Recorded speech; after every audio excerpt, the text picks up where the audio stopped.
Hello dear colleagues, so in this video I will speak about slabs. In EFC classificator we have EFC slabs, and if we go to the description, so a slab is component of construction that may enclose a space vertically. A slab may provide the lower support or upper construction roof slab in any space in a building. So the same element works, I think, also for the roof and for the typical floor in the building.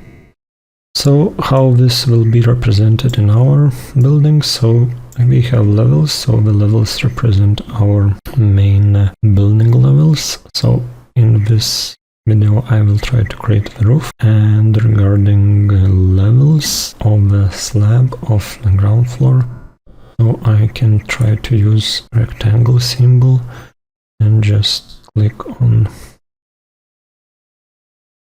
the building and create the rectangle here and click escape.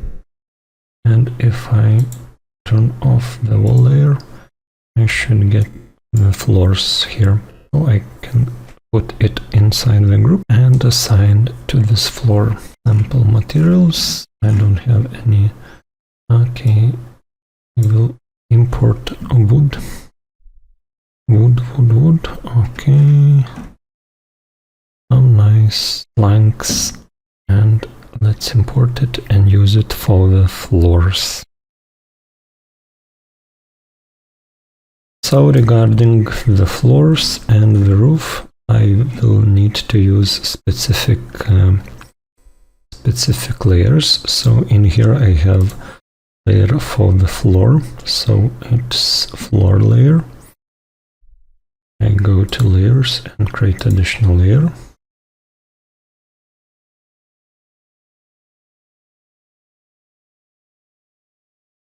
And select and assign the floor layer. Now if I want to check it out how it looks inside the building, so I should use fly mode, and I think the fly mode is restricted by my hand blocker or something like that. So in this case it doesn't work. So if I zoom in and I just zoom closely, I can just jump inside my building. All my floors are located here.